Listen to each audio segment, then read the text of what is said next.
La autora de la palabra Evangelio de Marcos es profundamente original. Esto no significa que haya surgido de la nada como en los otros evangelios. Es posible discernir por debajo de su plan de conjunto estratos anteriores de la nación oral y escrita que el evangelista selecciona, ordena, enriquece y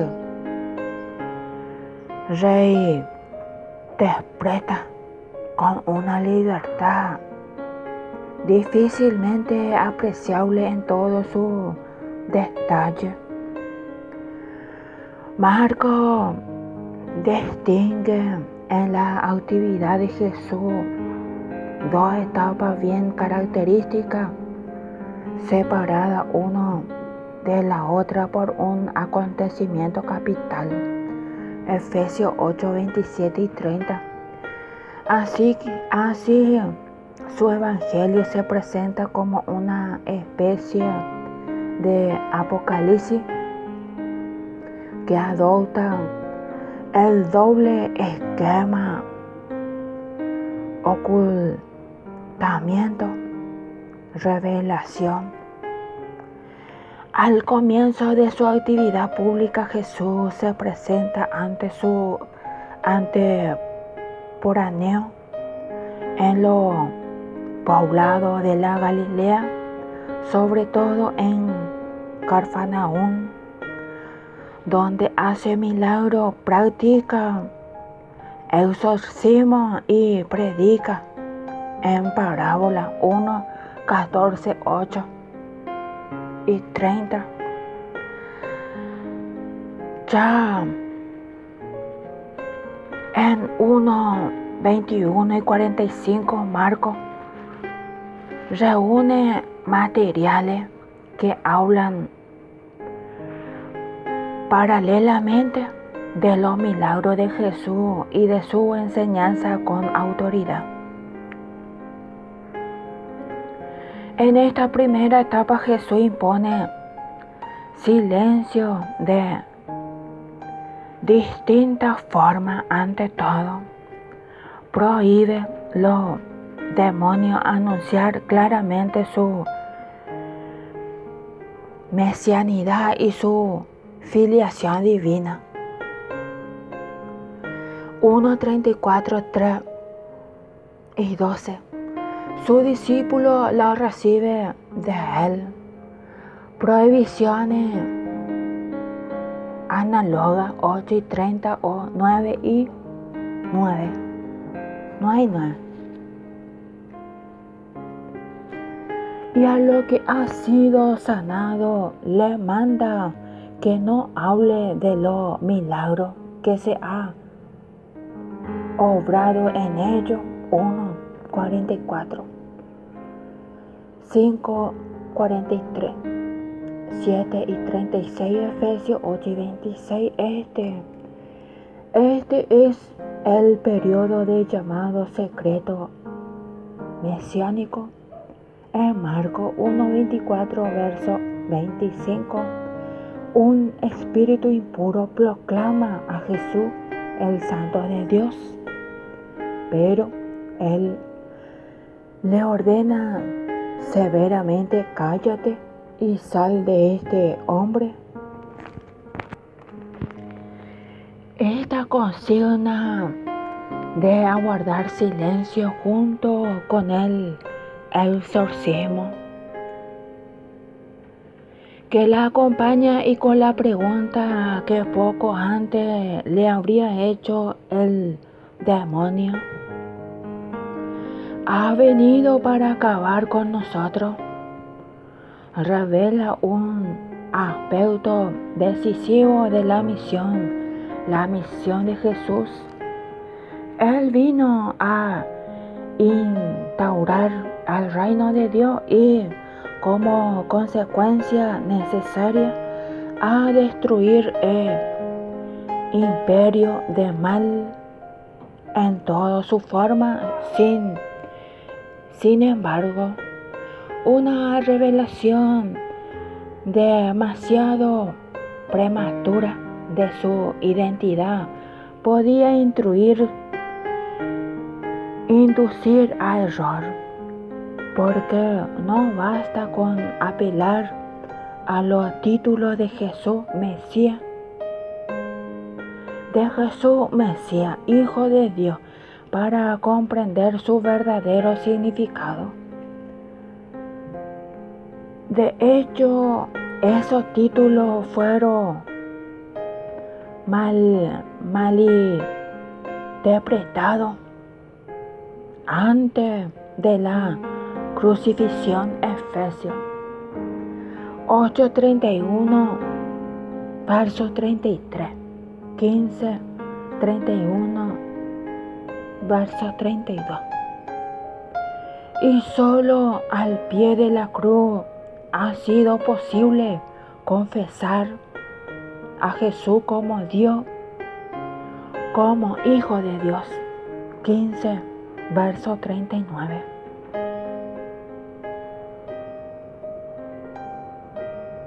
Y solo a los pies de la cruz ha sido posible confesar a Jesús como Hijo de Dios. Relacionado con el secreto mesiánico está la reiterada insistencia del evangelista en la incomprensión de los discípulos. Incluso el círculo más allegado a Jesús fue testigo de su actuación y escuchó su palabra mesiánica. Sin llegar a comprender, todavía no comprende ni entiende. Ustedes tienen la meta enceguecida, tienen ojos y no ven, oídos y no oyen. 8:17, verso 18. Efesios 4:46 y 53, 9:10, verso 32. Los milagros y la enseñanza de Jesús llevan naturalmente, plantea la pregunta capital acerca de su persona. ¿Quién es este que hasta el viento y el mar le obedecen? 4, verso 41. Sin embargo, la persona y la actividad de Jesús está todavía envuelta en el misterio. Más aún, su verdadera identidad, al menos momentáneamente, debe permanecer secreta. 3, verso 12. La confesión de Pedro en Cesarea es el acontecimiento capital que sirve de eje a la trama narrativa. 8, versos 27 y 30. Al aceptar la respuesta de Pedro, Jesús se deja reconocer por primera vez como el Mesías. Él ya habría preparado a su discípulo para este reconocimiento, o quizás más precisamente Marcos, mediante acercamiento sucesivo, habría ido preparando al lector para este momento crucial. Pero el duro reproche que Jesús dirige a Pedro, 8, verso 33, pone bien de manifiesto un profundo desacuerdo sobre el significado que uno y otro atribuye al título Mesías, aunque los dos emplean al mismo vocablo. Lo que piensa en realidad es totalmente distinto. Por eso Jesús reprende a Pedro y también a los demás discípulos de lo que él se constituye en portavoz, diciéndole que sus pensamientos que no son de Dios, que sus pensamientos no son lo de Dios, sino de los hombres. Y a continuación empieza a enseñarle claramente de qué manera entiende él su mesianismo.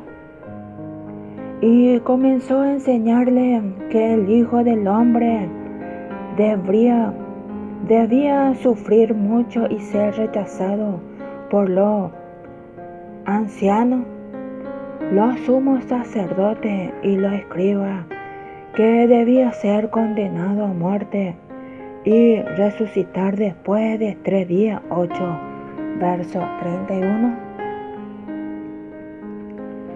Hasta aquel momento Jesús se habría contentado con imponer silencio a los demonios. Hasta aquel momento Jesús se habría contentado con imponer silencio a los demonios y a lo enfermo que habría sido sanado, pero no habría dicho el por qué. Con este primer anuncio de la pasión empieza a revelarse el misterio del Hijo del Hombre rechazado, condenado a muerte, crucificado y resucitado.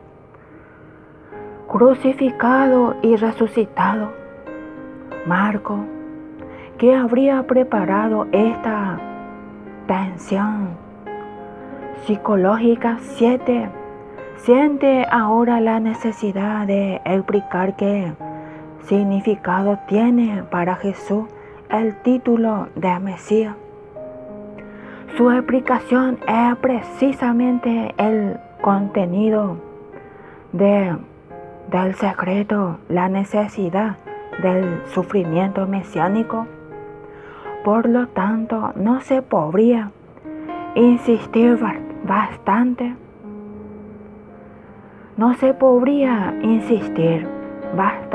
en el violento contraste entre la afirmación triunfal de Pedro: tú eres el Mesías, y el primer anuncio de la pasión que sigue después. La cuestión esencial era determinar en qué sentido Jesús debía ser confesado como el Mesías y el que consistía la salvación que él aportaba. Por eso, al presentar a Jesús como el Mesías sufriente,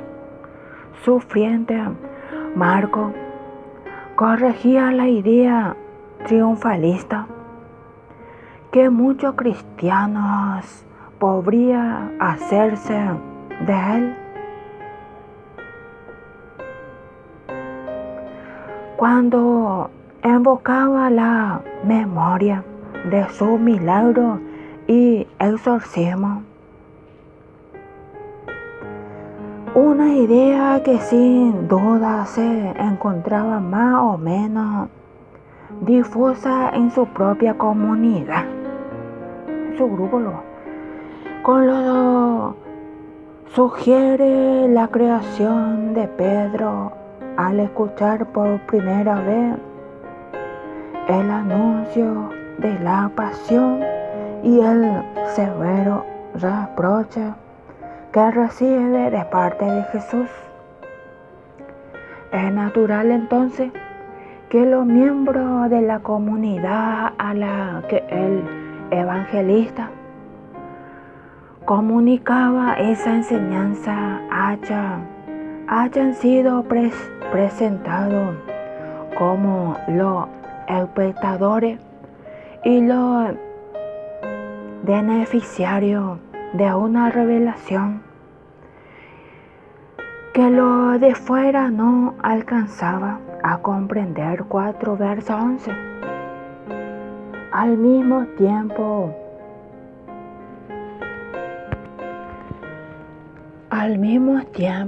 les advertía con toda seriedad que el Mesías Jesús no llegó a la resurrección sin pasar primero por la cruz.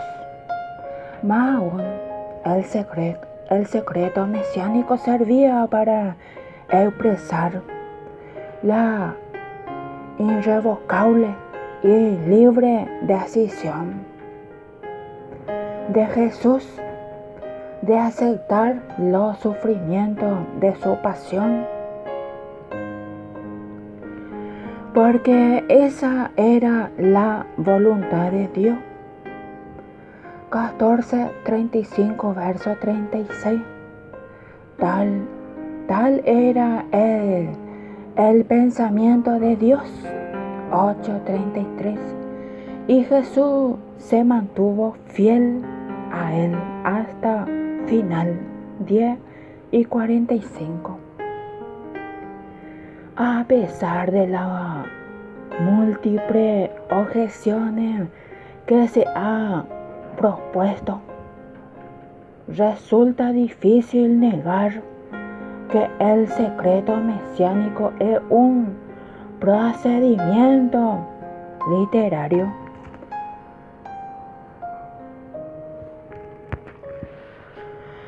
real, elaborado por Marcos con distinta finalidad. Ante todo, esa teoría le permitió asegurar la unidad de los materiales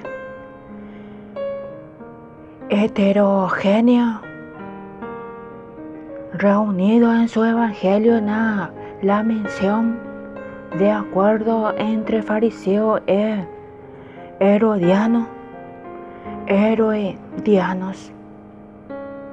con el fin de matar a Jesús. 3 versos 6.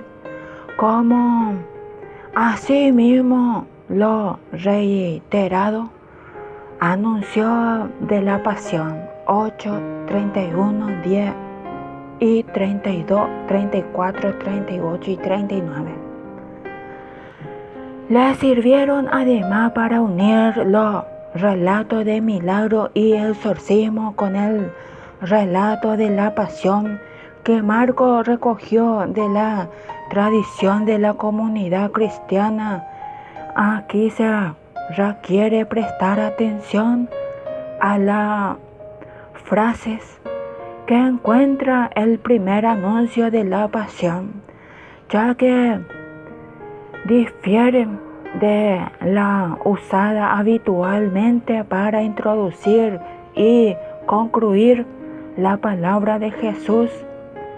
En 8:31 se dice: simplemente y comenzó a enseñarle, pero al término de anuncio en el versículo 32 se añade: y le hablaba de esto con toda claridad.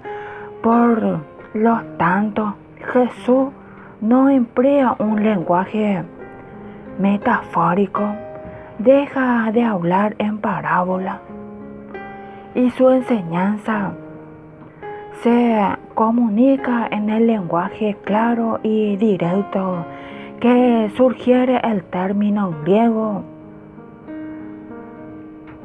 parresía.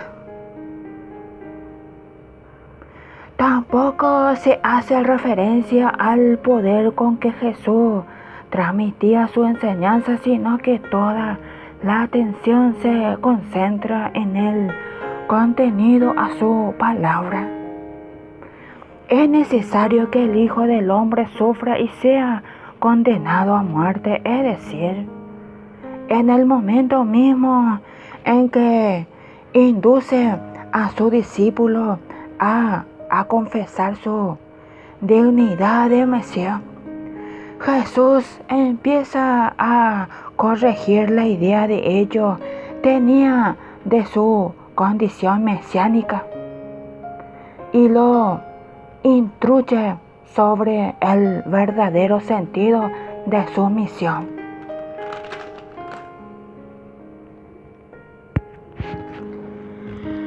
Marcos elige para caracterizar su obra la palabra, la buena noticia evangelio, porque es la que mejor expresa la indoblez del mensaje que él se propone anunciar. Ese término aparece con frecuencia en los escritos paulinos y Pablo lo define como el poder de Dios para la salvación de todos los que creen. Romanos 1:16.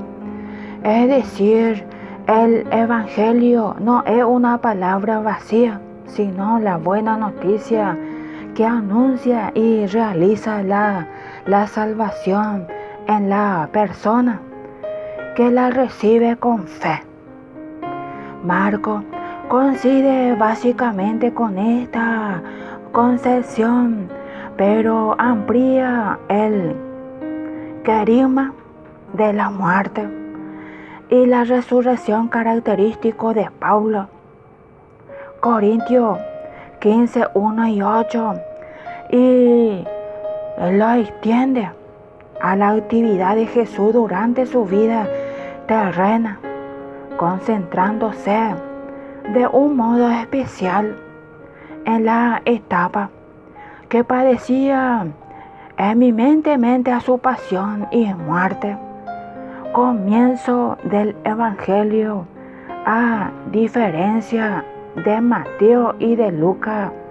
Marcos nos narra la infancia de Jesús, Mateo 1 y 2, Lucas 1 y 2. Su relato se indica con la predicación de Juan el Bautista, el profeta, en cuya actividad empieza a cumplirse la promesa de Dios a Israel. Versos 2 y 3 luego centra su atención en la persona de Jesús y en su proclamación,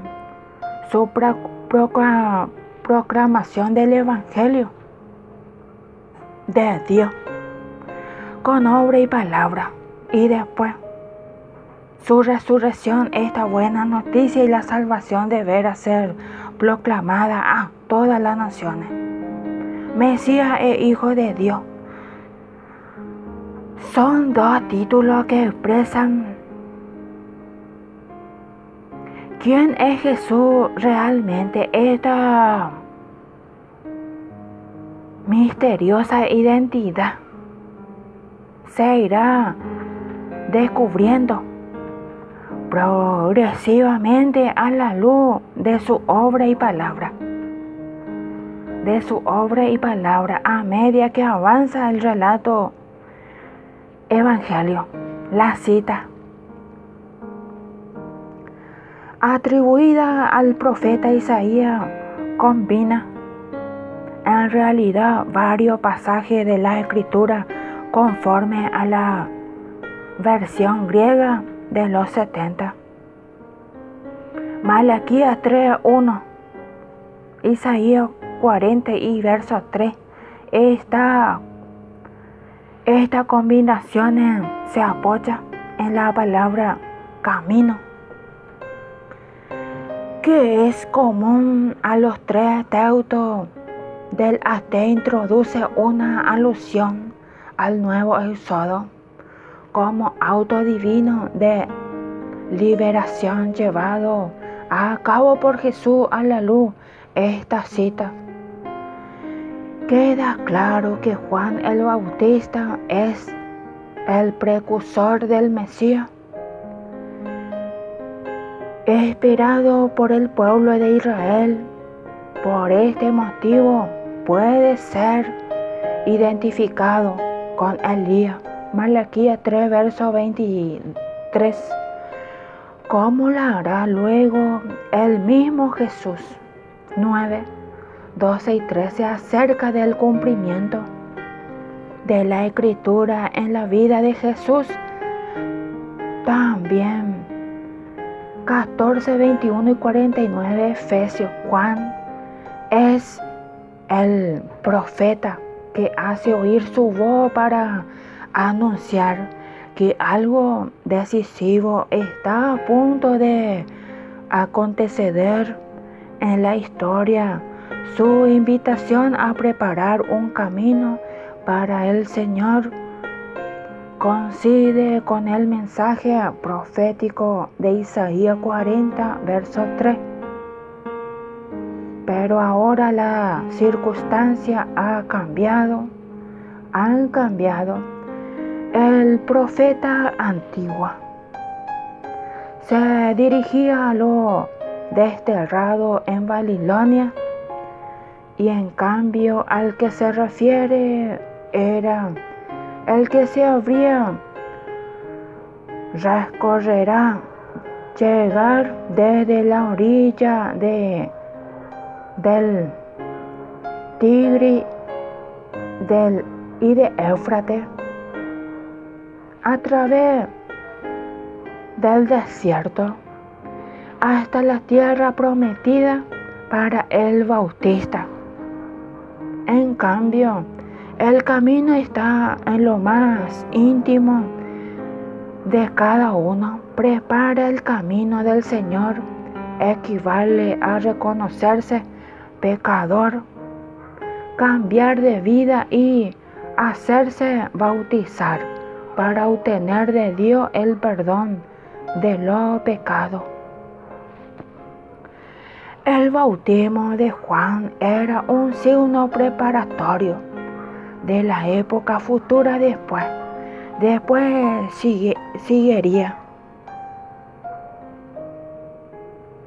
seguía el bautismo con fuego, que debía realizar la purificación última de Israel. Mateo 3, verso 11. El bautismo con Espíritu Santo que efectuaría su renovación definitiva. Esto bautismo no lo realizaría Juan, sino la figura mesiánica del más poderoso. Verso 7. La vestimenta de Juan el Bautista es la que usaban los profetas. Zacarías 13, verso 4. Y su cinturón de cuero recuerda el de gran profeta Elías. Raya 1, verso 8. Malaquías 3, 1. Isaías 40 y 3. Hechos 13, 24 y 19, verso 4.